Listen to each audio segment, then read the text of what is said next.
Well, welcome to this lecture on electrical safety in healthcare. And I hope you find a little humor in the title here Healthcare Electrical Safety Inspections. Do we really have to check everything? Yes, well, sort of.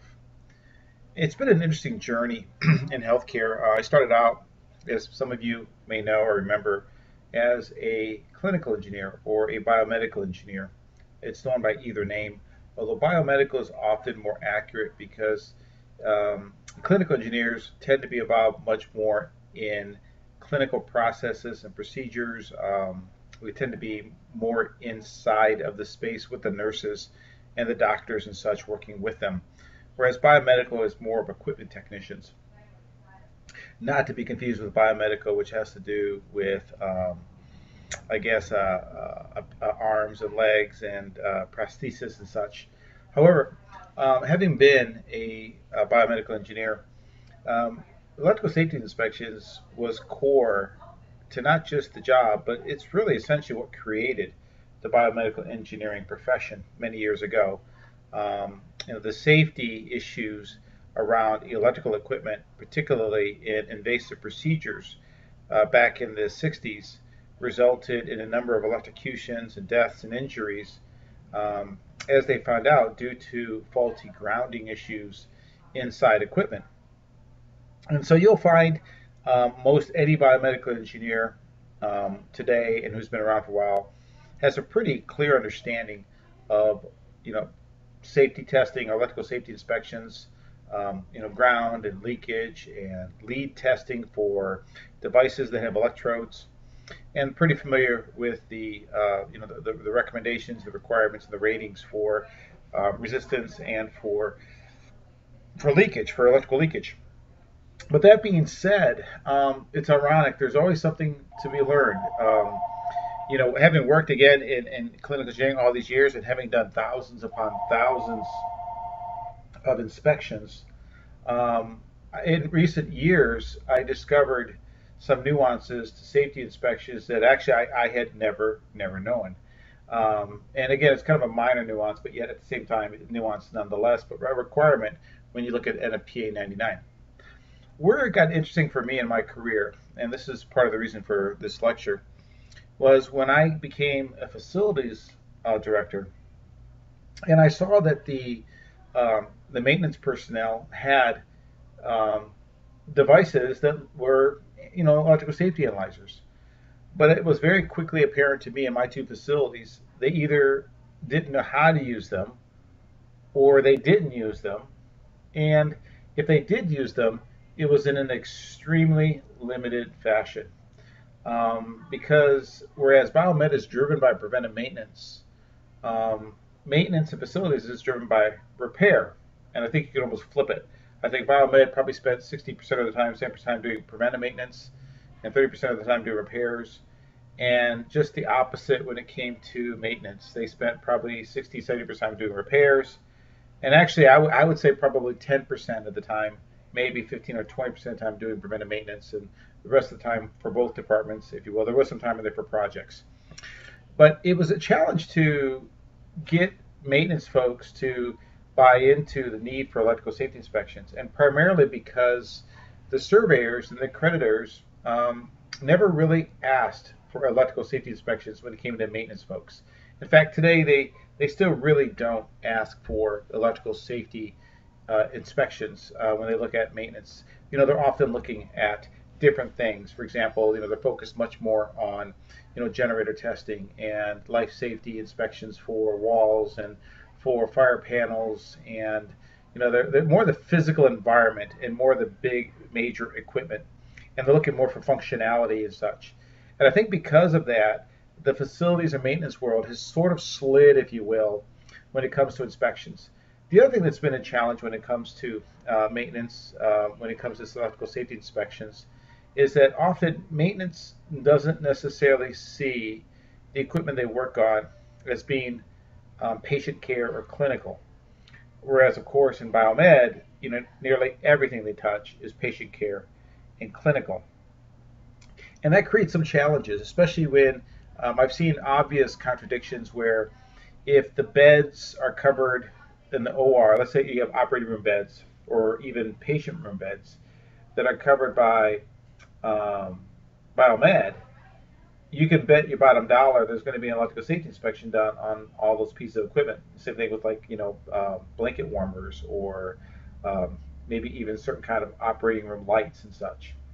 However, all of a sudden, because it becomes a maintenance responsibility, you don't see the electrical safety inspections happening as consistently.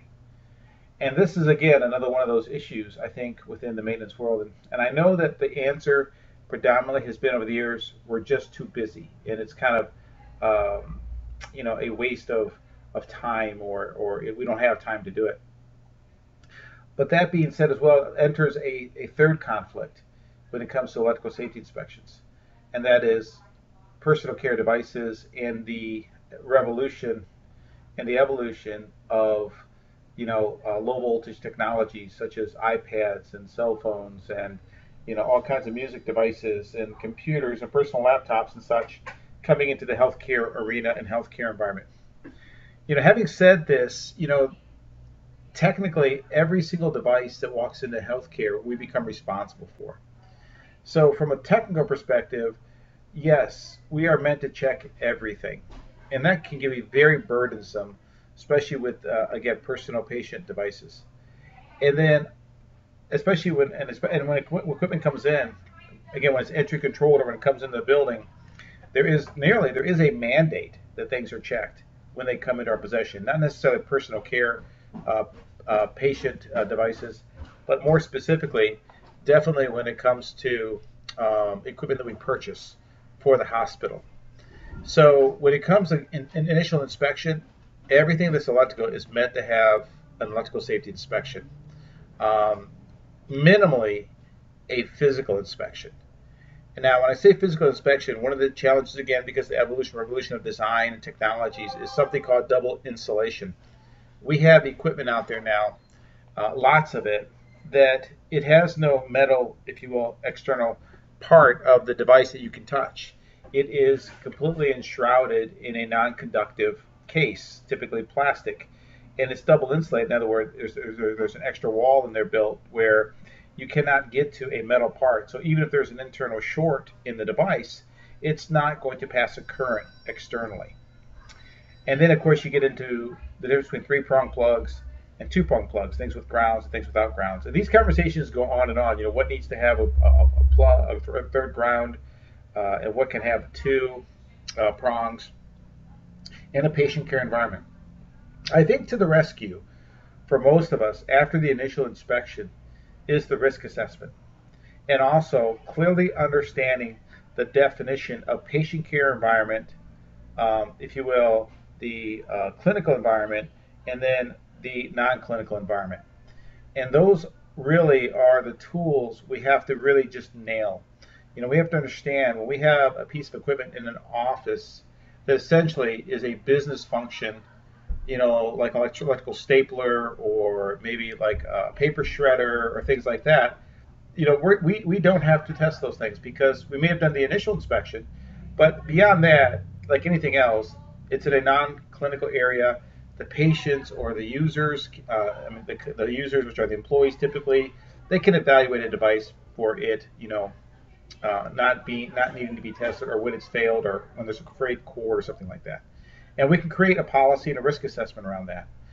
However, when we get into the clinical environment, not the patient environment, but the clinical environment, where we have staff and we have, let's say, like laboratory or radiology, or maybe it's a nurse's station or something like that, that shifts things a little bit for us.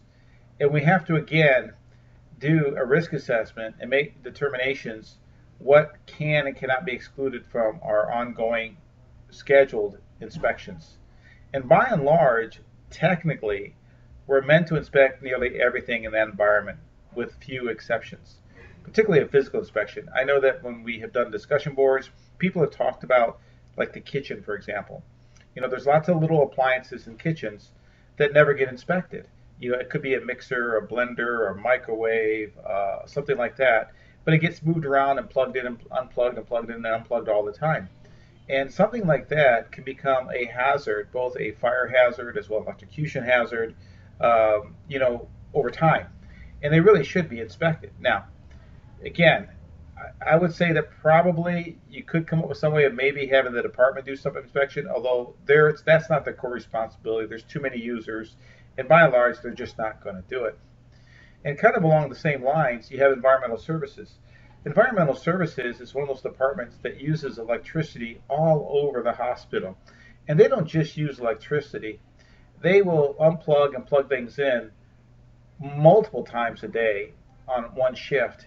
And they really do damage a lot of our outlets, and they damage a lot of their plugs, by the way that they do or don't pull those plugs. I mean, there's no doubt, that having plugs located within just a foot and a half or so from the floor adds to, the issue. As folks won't bend over and pull on the thick insulation part of the cords.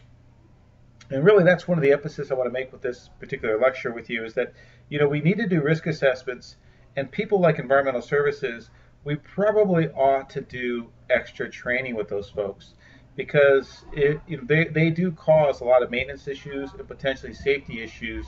And we all know that not all people coming into those departments are necessarily really thinking about the implications of pulling on a cord, that's 20 or 30 feet away to get to unplug so they can hurry up and go to the next job and do the next vacuuming or the next scrubbing or whatever they're going to do. So really I'm sure that when you work in healthcare and you work with like an environmental services department, you're going to find that again, like vacuum cleaners and things like that, they don't always get inspected on a regular basis. This is an area where we have a lot of room to improve. We need to have better inventories. We need to have better risk assessments, and we need to have better checks.